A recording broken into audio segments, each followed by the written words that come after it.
Good morning students. मी प्राध्यापक doctor T D. Mahanavar, Savitribai Phule महिला महाविद्यालय, सातारा.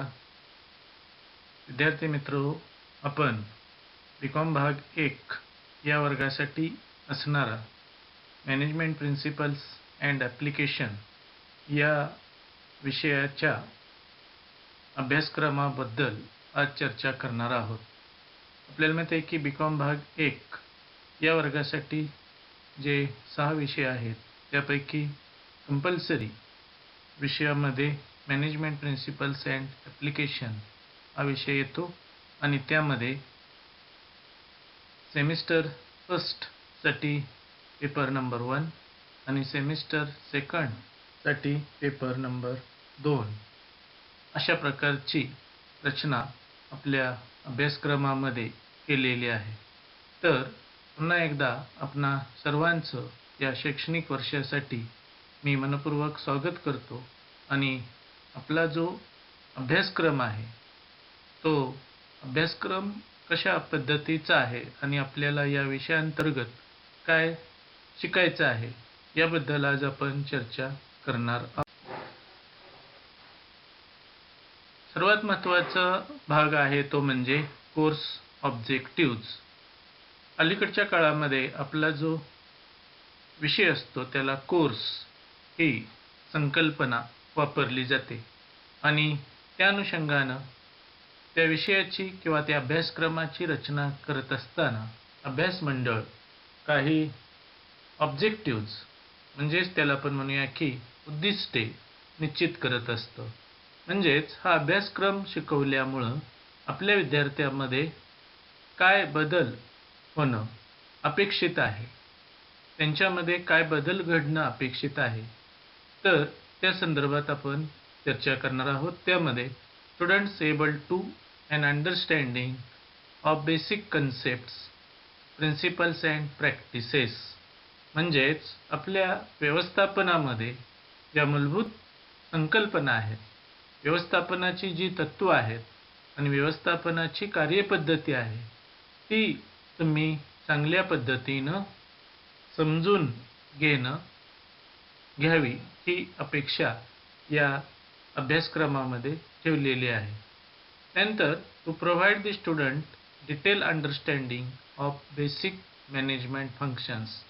आपल्याला माहिती आहे की व्यवस्थापनाला विविध कार्ये करावी लागतात आणि त्या कार्याचा सविस्तर अभ्यास आणि ते तुम्ही नीट समजून घेणं या ठिकाणी अपेक्षित आहे. Students able to know approaches of management thinkers. There are various approaches that they have developed by management thinkers, and out of these some thinkers we have to consider for our study. तर त्या पद्धतीनं आपल्याला माहिती आहे की व्यवस्थापनाच्या अभ्यासामध्ये अनेक विचारवंतांनी योगदान दिलेलं आहे. त्यापैकी काही विचारवंतांचा आपण अभ्यास करणार आहे, म्हणजेच त्यांच्या दृष्टिकोनाचा आपण दृष्टिकोन जाणून घेणं हा आपल्या अभ्यासामागील हेतू आहे. To enhance the management skill of students and able to cope up with changing business environment. म्हणजे आपलं व्यवस्थापकीय कौशल्य आपल्याला वाढवायचं आहे आणि हे व्यवस्थापन करत असताना आपल्याला बदलत्या वातावरणाशी समायोजन साधण्याची क्षमता आपल्यामध्ये विकसित करणं अपेक्षित आहे. To equip students with the knowledge, skill and attitude that they need for effective business management. आपल्याला व्यवसायाचं व्यवस्थापन करण्यासाठी आवश्यक असणारं ज्ञान, कौशल्य आणि दृष्टिकोन विकसित करणं हा एक त्यामागील हेतू आहे. Students from any discipline who wish to start a career in business management. म्हणजे भविष्य काळामध्ये तुम्हाला व्यवसाय व्यवस्थापनामध्ये करिअर करण्यासंबंधीची इच्छा जागृत करणं, विकसित करणं हा देखील आपल्या कोर्सचा ऑब्जेक्टिव्ह आहे किंवा हेतू आहे. त्यानंतर आपला जो सिलेबस आहे त्या सिलेबसमध्ये आपला पहिला टॉपिक आहे introduction to management. Introduction to management.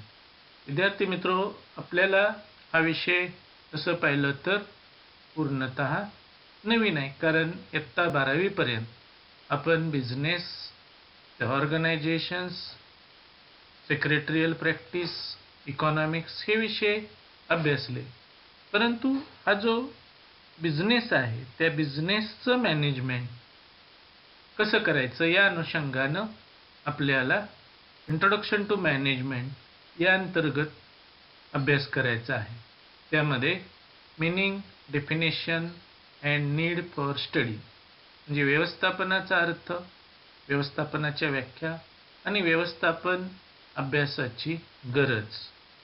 असं जरी असलं तरी आपण यामध्ये व्यवस्थापन, अर्थ, व्याख्या, वैशिष्ट्ये, व्यवस्थापनाचं महत्त्व, व्यवस्थापनाची कार्ये आणि व्यवस्थापनाची गरज याचा आपल्याला अभ्यास करणं गरजेचं आहे. त्यानंतर contribution towards development of management theory.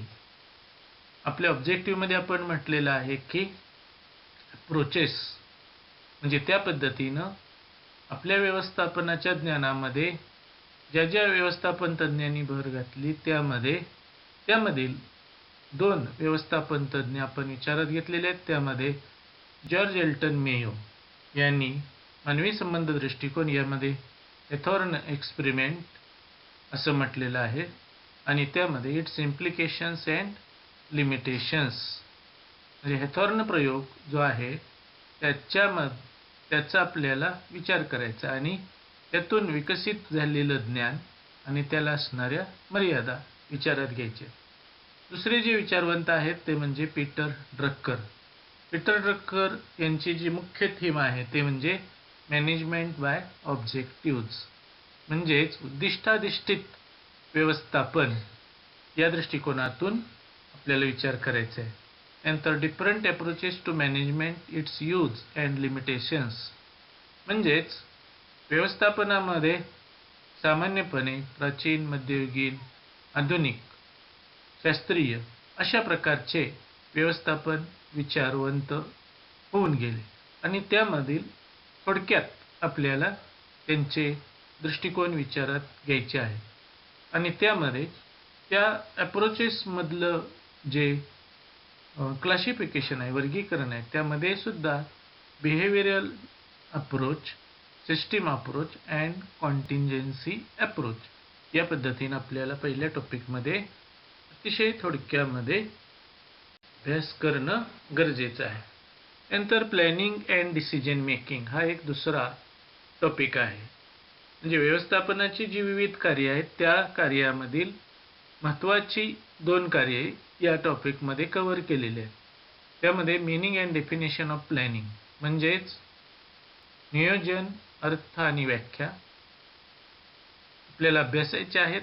याशिवाय टाइप्स ऑफ प्लॅनिंग म्हणजेच नियोजनाचे प्रकार आणि स्टेप्स इन प्लॅनिंग प्रोसेस म्हणजे नियोजन प्रक्रिया टप्पे.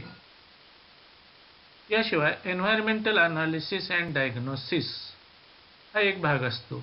म्हणजेच नियोजन करण्या अगोदर जो भाग असतो तो म्हणजे फोरकास्टिंग आणि फोरकास्टिंग करत असताना म्हणजेच पूर्वानुमान करत असताना आपल्याला भविष्यकालीन घटनांचा वेध घेता आला पाहिजे आणि हे घेत असताना जे बाह्य पर्यावरण आहे त्या पर्यावरणाचं आपल्याला योग्य पद्धतीनं अनालिसिस करता आलं पाहिजे आणि डायग्नोसिस देखील करता आलं पाहिजे आणि त्यामध्ये मग इंटरनल अँड एक्सटर्नल अंतर्गत पर्यावरण आणि बहिर्गत पर्यावरण त्यालाच आपण नियंत्रित पर्यावरण आणि अनियंत्रित पर्यावरण असं म्हणतो. अर्थात त्या दृष्टिकोनातून आपणाला त्याची व्याख्या, महत्त्व आणि आणखी एक महत्त्वाची कन्सेप्ट आहे ती म्हणजे soft analysis. S means strength, W means weakness O means opportunities and C means म्हणजेच पूर्वी आपण थ्रेट्स असा शब्द त्या ठिकाणी वापरला जात असे. त्यानंतर decision making concept importance decision making process perfect rationality and bounded rationality techniques of decision making.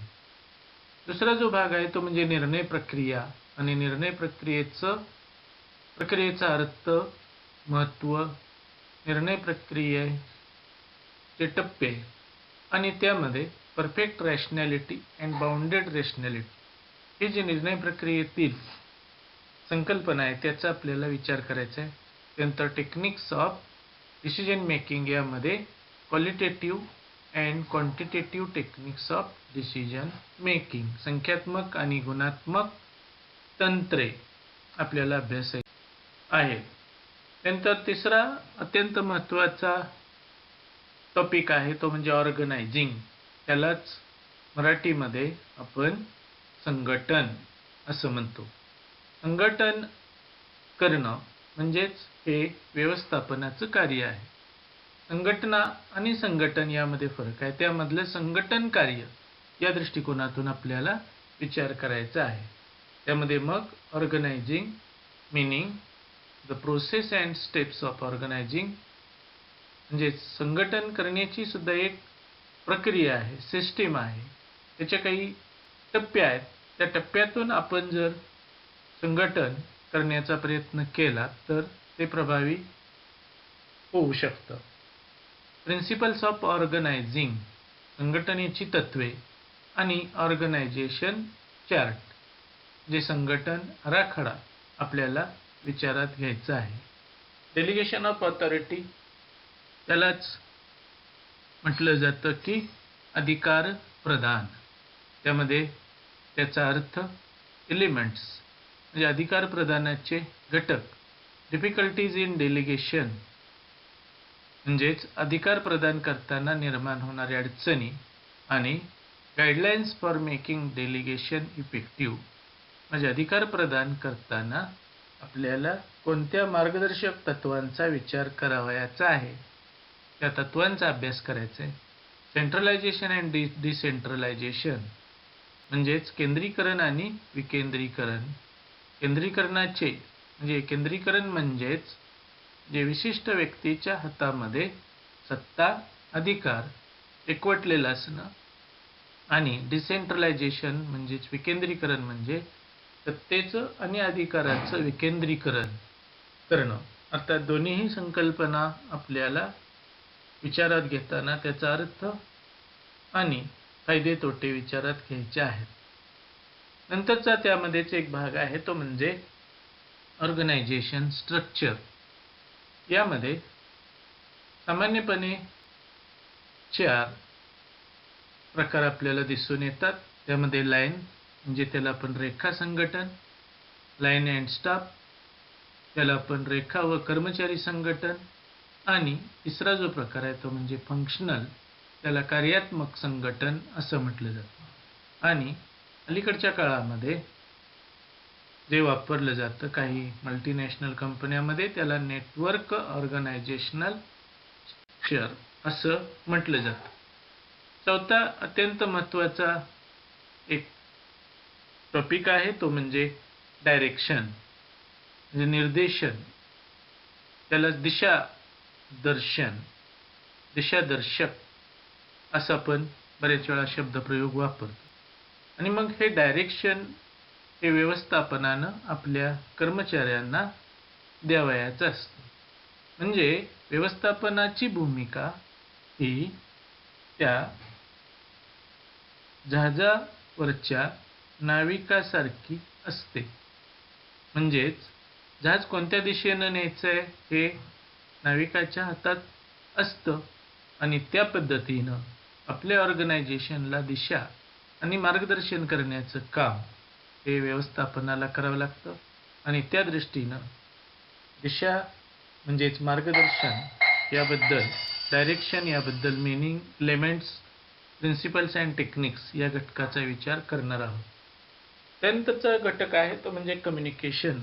त्यालाच आपण संज्ञापन.